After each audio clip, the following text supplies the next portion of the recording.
आज की मूवी बहुत स्पेशल है, खासकर उनके लिए जो खुश रहना भूल गए हैं। मल्टीवर्स को इस मूवी में इस तरीके से दिखाया गया है जैसे मार्वल वाले भी नहीं दिखा पाए, तभी से पिछले साल ऑस्कर मिला था। इसी के साथ द गुड सिनेमा 2.0 पेश करते हैं everything everywhere all at once. तो एवलिन वेन जो कि अधेड़ उम्र की एक बिजनेस वूमेन है। वैसे तो एवलिन चाइनीज है, लेकिन वो बहुत पहले वेमन से शादी करके अमेरिका शिफ्ट हो गई थी और यहाँ दोनों मियाँ बीवी ने लॉन्ड्री का बिजनेस शुरू किया जो इस वक्त ठीक नहीं चल रहा। टैक्स की चोरी को लेके IRS उनके बिजनेस पर तहकीकात कर रहा है और शायद उनकी ये दुकान बंद भी हो सकती है। एवलिन ने अपनी जिंदगी को लेके जो भी सपने देखे थे उनमें से एक भी सच नहीं हुआ। उसकी बेटी जॉय एक लेस्बियन थी, ये बात एवलिन को अंदर ही अंदर खाई जा रही थी। साथ ही उसका हस्बैंड वेमंड उसे डिवोर्स देना चाहता है क्योंकि उनकी शादी में शादी जैसा कुछ बचा ही नहीं था। एवलिन अब ना तो वेमंड से प्यार करती और ना ही उसकी इज्जत। यहाँ पर एवलिन के पिता गोंग भी आए हुए हैं जो कि एवलिन के चाइना छोड़ने के फैसले से अभी तक नाराज है। अब एवलिन, वेमंड और एवलिन के पिता गोंग IRS के ऑफिस जाते हैं। IRS अमेरिका का इनकम टैक्स डिपार्टमेंट है। एलिवेटर में पहुंचते ही पता नहीं वेमंड को क्या हो गया, वो एकदम अलग तरीके से बिहेव करने लगा जैसे कि वो कोई और ही इंसान हो। उसने एवलिन को बताया कि उसकी जान खतरे में है। साथ ही उसने कुछ नोट्स भी लिखे और कहा कि मेरे जाने के बाद इन नोट्स में जैसा लिखा है वैसा ही करना। उसने एवलिन को एक हेडसेट भी पहनाया और जब हेडसेट वर्क करने लगा तो कमाल ही हो गया। एवलिन जब से पैदा हुई थी तब से लेके अब तक की उसकी पूरी जिंदगी उसकी आंखों के सामने थी। कैसे वो चाइना से गई और जब उसकी बेटी पैदा हुई थी तब, और अब वही बेटी उससे दूर होती जा रही है। अचानक वेमंड पहले जैसा हो गया और उसको वापस पहले जैसा होता देख एवलिन बेहद कंफ्यूज थी।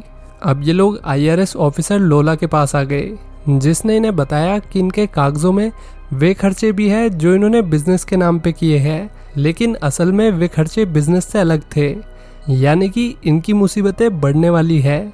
तभी एवलिन को ध्यान आया कि एलिवेटर वाले वेमंड ने उसे उल्टी चप्पल पहन के क्लीनिंग वाले रूम को इमेजिन करने के लिए कहा था, और जैसे ही एवलिन ने ऐसा किया वो अजीब तरीके से उसी क्लीनिंग रूम में पहुंच गई।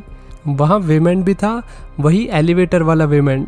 एवलिन किसी तरीके से अपनी रियलिटी को छोड़कर दूसरी रियलिटी में पहुंच गई थी और अब एक वक्त पर ही दो एवलिन एग्जिस्ट कर रही थी। वेमंड ने उसे फटाफट मल्टीवर्स का कॉन्सेप्ट समझाया। उसने बताया कि हजारों लाखों यूनिवर्स एग्जिस्ट करते हैं, लेकिन वे हमें दिखते नहीं। हर यूनिवर्स में हमारा भी एक अलग वर्जन एग्जिस्ट करता है जो दूसरे यूनिवर्स में बिल्कुल ही अलग जिंदगी जी रहा है, लेकिन कुछ है जो कभी नहीं बदलता, जो हर यूनिवर्स में सेम रहता है। उसी को ढूंढने वेमंड अल्फा नाम के यूनिवर्स से यहाँ धरती पर आया है। करोड़ों यूनिवर्स में से अल्फा यूनिवर्स ने सबसे ज़्यादा नॉलेज इकट्ठी कर ली, जिसके दम पर वे अपनी कॉन्शियसनेस को एक यूनिवर्स से दूसरे यूनिवर्स में भेजना सीख गए थे। वेमंड ने बताया कि इस वक्त पूरी दुनिया बहुत बड़े खतरे में है और दुनिया को खतरा है उनकी बेटी जॉय से, अल्फा यूनिवर्स वाली जॉय, जिसने इतनी नॉलेज हासिल कर ली है कि अब वो एक साथ अलग अलग यूनिवर्स में एग्जिस्ट कर सकती है। वो कहीं भी पहुंच सकती है। उसे रोकने का सिर्फ एक तरीका था, एवलिन को उसकी शक्तियों से रूबरू कराना, क्योंकि एवलिन अल्फा यूनिवर्स में एक साइंटिस्ट थी। उसी ने मल्टीवर्स के सिस्टम की खोज की थी और उसी के एक एक्सपेरिमेंट के चलते जॉय इतनी ताकतवर हो गई कि अब वो एक साथ मिलियंस ऑफ यूनिवर्स में एग्जिस्ट कर सकती है। उसके पास हद से ज़्यादा ज्ञान हो गया है और इतना ज्ञान पाने के बाद जॉय को एहसास हुआ कि आखिर में कुछ मैटर नहीं करता, सब कुछ मीनिंगलेस हो जाता है। इसलिए जॉय ने इंसानों को उनके दुख दर्द से आज़ाद करने के लिए एक ब्लैक होल डोनट बनाया जो सभी यूनिवर्स को अपने अंदर समा सकता था और फिर किसी का वजूद नहीं बचेगा। सिर्फ जॉय को एक इंसान रोक सकता है और वो है एवलिन। इसलिए जॉय सभी यूनिवर्स में जाके एवलिन के हर एक वर्जन को जान से मार रही है। एवलिन का ये वाला वर्जन अभी तक का सबसे दुखी वर्जन है। इस वाली एवलिन ने अपनी जिंदगी में कुछ खास नहीं किया, जबकि बाकी यूनिवर्स की एवलिन कुछ हद तक कामयाब थी, लेकिन ये वाली ना तो कामयाब है और ना ही खुश। अब इवल जॉय इस यूनिवर्स की एवलिन को मारना चाहती थी, इसलिए उसने एवलिन को मारने के लिए अपने कई हत्यारों को भेजा, जिसमें IRS एजेंट लोला भी शामिल थी। एवलिन को अपनी जान बचाने के लिए सेल्फ डिफेंस सीखना होगा और वो ऐसा दूसरे यूनिवर्स में जंप करके कर सकती थी जहां वो मार्शल आर्ट एक्सपर्ट रही हो। एवलिन ने पहली बार मशीन का इस्तेमाल करके दूसरी रियलिटी में जंप किया, लेकिन गलती से वो अपनी फ्यूचर सेल्फ में पहुंच गई जहां वो और उसका पति डिवोर्स के ऊपर बहस कर रहे थे। फिर उसने कॉन्सेंट्रेट किया और वो वापस एक दूसरी रियलिटी में ट्रैवल करने लगी और फाइनली वो उस रियलिटी में पहुंच गई जहां वो ब्रूस ली की बुआ थी। मार्शल आर्ट्स में एक्सपर्ट होने की वजह से वो एक जानी मानी फिल्म स्टार भी बन गई थी। ऐसा इसलिए हुआ क्योंकि उसने अपने बाप की बात मानी और वो चाइना छोड़ के अमेरिका नहीं गई। उसके एक छोटे से फैसले ने उसकी पूरी जिंदगी बदल दी थी। जल्दी वो वापस आ गई और लोला उस पर हमला करने वाली थी कि एवलिन ने उसे आसानी से पेल दिया क्योंकि अब वो दूसरी रियलिटी से मार्शल आर्ट्स की नॉलेज अपने साथ ले आई थी। फिर जब चीज़ें शांत होने लगी तो अल्फा वेमेन ने उसे कुछ खाने के लिए कहा। खाते खाते एवलिन वापस दूसरी रियलिटी में पहुंच गई जहां वो सुपरस्टार थी। एक पार्टी के दौरान वहाँ उसे वेमेन भी मिला जो कि इस रियलिटी में एक सक्सेसफुल बिजनेसमैन था। यानी कि अगर ये दोनों शादी ना करते तो दोनों ही काफ़ी सक्सेसफुल हो जाते। इतने सालों के बाद भी इन दोनों के बीच वो प्यार की चिंगारी बरकरार थी। तभी अल्फा वेमेन ने उसे थप्पड़ मार के उठा दिया, ये कहते हुए कि उनके पास सोने का टाइम नहीं है। अल्फा वेमेन को डर था कि इवल जॉय कभी भी यहाँ पहुँच सकती है। इन दोनों को पता ही नहीं है कि इवल जॉय पहले ही एवलिन की बेटी जॉय की कॉन्शियसनेस में घुस चुकी है और वो इसी बिल्डिंग में है। तभी अल्फा वेमेन का कनेक्शन ब्रेक हो गया और वो वापस अल्फा वर्ल्ड में पहुंच गया। इधर एवलिन अकेली पड़ गई। थोड़ी देर बाद एवलिन इवल जॉय से मिली जो कि सरोजनी वाले कपड़ों में आई थी। इवल जॉय के पास ऐसी पावर थी जिससे वो किसी भी यूनिवर्स में कुछ भी बदल सकती थी। जैसे कि उसने पहले पुलिस वाले को बॉय टॉय बना दिया और दूसरे पुलिस वाले को लुगाई। पुलिस वालों को मारकर वो एवलिन की तरफ बढ़ी। तभी एवलिन और फाइटिंग स्किल्स सीखने के लिए दूसरी रियलिटीज में जंप करने लगी। गलती से वो एक ऐसी रियलिटी में पहुंच गई जहां लोगों के हाथ लिटरली कानून के हाथ जितने लंबे थे और यहाँ एवलिन लोला के साथ रिलेशनशिप में थी। इस प्लेस पर उन लोगों को एक दूसरे की फिंगर खाना पसंद था। वापिस आजा बहन, बंद करो आज। इस मिस्टेक के चलते वो मरने ही वाली थी कि अल्फा गोंग ने उसे बचा लिया। कुछ देर बाद सारे अल्फा गायब हो गए जिसके चलते जॉय और विमन काफी कंफ्यूज थे। एवलिन ने उन्हें समझाने की बहुत कोशिश की लेकिन वे उसकी बातों को बेतुकी समझकर हंसने लगे। इस वक्त तक इवल जॉय ने बहुत से लोगों को अपने कंट्रोल में कर लिया था जो जल्दी एवलिन की फैमिली को मारने आ पहुंचे। उनसे लड़ने के लिए एवलिन मल्टीवर्स के चक्कर लगाने लगी और अलग अलग रियलिटीज़ में जाकर नॉलेज इकट्ठी करने लगी।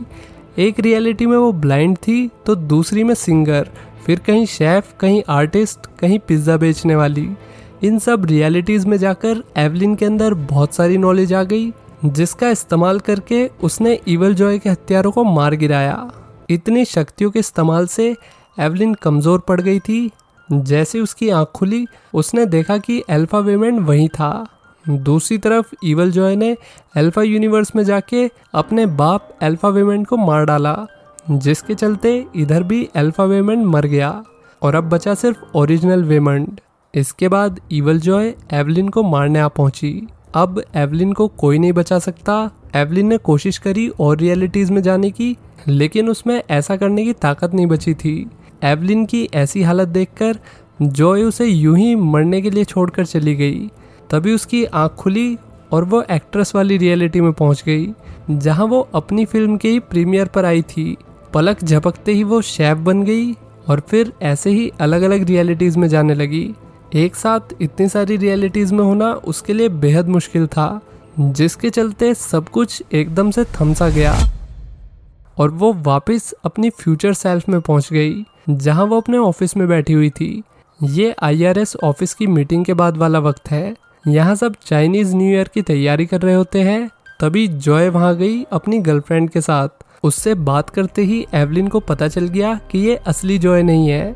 फिर माँ बेटी अलग अलग रियलिटीज में जाने लगी। एक में तो वे डॉल्स थी।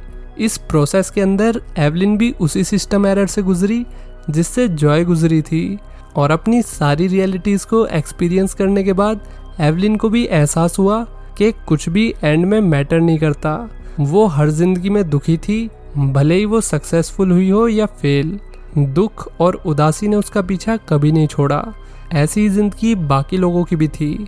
इतनी सारी रियलिटीज, इतनी सारी जिंदगी का क्या मतलब जब अंत में तकलीफ के सिवा कुछ न मिले। फाइनली एवलिन समझ गई कि उसकी बेटी क्यों सब कुछ खत्म करना चाहती थी, ताकि लोगों को उनके दुख से हमेशा हमेशा के लिए आज़ाद किया जा सके। इसके बाद हम एक और रियलिटी देखते हैं जहां माँ बेटी पत्थर थे। वे दोनों टेलीपैथी की मदद से बात कर रही थी। उन्होंने कहा कि पत्थर होने के बावजूद भी उनकी जिंदगी एकदम बेकार है। उन्होंने फैसला किया कि दुनिया की एग्जिस्टेंस का कोई मतलब नहीं है, इसलिए उन्हें ये सब खत्म करना होगा। अब दोनों ब्लैक होल के सामने थे, खुद को और पूरी दुनिया को खत्म करने के लिए। इसी मोमेंट पर एवलिन ने थोड़ा ध्यान दिया तो वो वापस लॉन्ड्री शॉप में पहुंच गई, जहां लोला पुलिस को लेके आ गई थी क्योंकि उन्होंने टैक्स में घपला किया था। साथ ही उन्होंने IRS ऑफिस में काफ़ी हंगामा मचाया था, जिसके चलते एवलिन को गिरफ्तार कर लिया गया। इसी बीच वेमंड लोला को मनाने लगा कि वे उन्हें 1 हफ्ते का टाइम दे। वे लोग सभी पेपर्स 1 हफ्ते में जमा कर देंगे। ये सुनकर लोला ने उन्हें 1 हफ्ते का टाइम दे दिया। तभी वेमंड एवलिन के पास आया और कहा कि चिंता मत करो, सब ठीक हो जाएगा। ये सुनते ही एवलिन को कुछ रियलाइज़ हुआ। उसे अचानक लगा कि ज़िंदगी बेमतलब की नहीं है, बल्कि कुछ चीज़ें हैं ज़िंदगी में जो सच में मैटर करती है। छोटी छोटी चीज़ें, जैसे कि वेमंड का अपनी बीवी के लिए चिंता करना। जिस रियलिटी में एवलिन सुपरस्टार थी, उसमें वो वेमंड के करीब आना चाहती थी और वेमंड भी उसके करीब आना चाहता था, लेकिन कुछ था जो उन्हें पास आने से रोक रहा था। एवलिन ने हिम्मत करके कदम बढ़ाए और वो रेमंड के नज़दीक आ गई। दूसरी रियलिटीज़ में भी एवलिन ने पहल की और चीज़ें बदलने लगी। फिर ओरिजिनल रियलिटी में भी एवलिन ने फाइनली वेमंड को गले से लगा लिया, जिससे सालों की जो उनके बीच की दूरी थी वो पल भर में टूट गई। और ये दूरी और किसी ने नहीं बल्कि एवलिन ने बनाई थी। इंसान खुद अपनी ज़िंदगी को दुख और उदासी से भरता है। ज़िंदगी तो असल में बेहद खूबसूरत है, ये बात एवलिन को समझ आ गई और उसने ब्लैक होल में जाने से मना कर दिया। जॉय ने उसे मारने के लिए पूरी की पूरी आर्मी भेजी, लेकिन एवलिन को असली ज्ञान की पहचान हो गई थी। उसने बाकी सबको भी इस ज्ञान से रूबरू कराया कि ज़िंदगी मीनिंगलेस नहीं और ना ही मीनिंगफुल है। ये हमारे ऊपर है कि हम अपनी ज़िंदगी को कौन सी दिशा देते हैं। सब लोग उसकी बात मान गए, लेकिन जॉय नहीं मानी। वो अपने आप को ख़त्म करने के लिए ब्लैक होल की तरफ बढ़ने लगी। इसी बीच दूसरी रियलिटी में एवलिन ने अपनी बेटी और उसकी गर्लफ्रेंड को अपने पापा से मिलवाया, वो भी बिना किसी शर्म या पछतावे के। उसने अपनी बेटी के साथ जो रिश्ते टूट गए थे उन्हें फिर से जोड़ लिया, वो भी पहले से भी ज़्यादा मजबूती से, जिसके चलते इवल जॉय को भी अब एहसास हो गया कि चाहे पूरी दुनिया उनके खिलाफ हो जाए, चाहे ज़िंदगी में कुछ भी ऐसा ना हो जो आपको खुशी दे, लेकिन कोई एक इंसान ऐसा ज़रूर होगा जिसकी वजह से ज़िंदगी को जीना अपने आप में जन्नत है। दोस्तों कमेंट करके बताओ आपके लिए वो इंसान कौन है। मेरे लिए तो मेरी माँ है। फिर एवलिन, वेमंड, गोंग ने मिलके इवल जॉय को ब्लैक होल से बाहर निकाल लिया और अब जॉय वापस नॉर्मल हो गई। अब आखिर में लोग 1 हफ्ते बाद पेपर सबमिट करने आए। जॉय की गर्लफ्रेंड को इन्होंने एक्सेप्ट कर लिया था और वो भी अब फैमिली का हिस्सा थी। एवलिन भी सालों बाद वेमंड के इतने करीब आई थी और इस सब के बाद उनका रिश्ता पहले से मजबूत हो गया। एवलिन फाइनली रेमंड की बातें सुनने लगी और उसकी रेस्पेक्ट भी करने लगी। दोस्तों दुनिया का कोई भी रिश्ता नहीं टूट सकता अगर उसे रेस्पेक्ट मिले जो वो डिज़र्व करता है या करती है। इनका रिश्ता भी ठीक हो गया और लोला ने इन्हें क्लीन चिट भी दे दी क्योंकि फाइनली इन्होंने सारे पेपर्स जमा कर दिए थे। अब एवलिन अपने परिवार के साथ बेहद खुश थी, इतनी खुश वो ज़िंदगी में कभी भी नहीं हुई। उसका बिखरा हुआ परिवार अब वापस खड़ा हो गया था। एवलिन ने इतनी सारी पॉसिबिलिटीज़ देख ली थी कि वो क्या क्या बन सकती थी, उसके बावजूद भी वो जो है उसी में फाइनली सेटिस्फाई हो गई। दोस्तों माफ़ करना, बहुत दिन इंतज़ार कराया, लेकिन अब तीनों चैनल पर वीडियोस रेगुलर आएंगी और एक सरप्राइज़ भी आप सबके लिए। इस मूवी के बारे में बात करें तो हमें एहसास होगा कि जितने भी दुख है हमारी ज़िंदगी में वे किसी और की वजह से नहीं है, बल्कि हमारी खुद की वजह से है। थोड़ा सा ज़िंदगी को देखने का नज़रिया बदलिए, आपकी पूरी ज़िंदगी बदल जाएगी। इसी थॉट के साथ वीडियो यहीं समाप्त होती है। कैसी लगी एक्सप्लेनेशन लाइक और कमेंट करके बताइए। चलिए मिलते हैं नेक्स्ट वीडियो में। Till then take care, bye bye.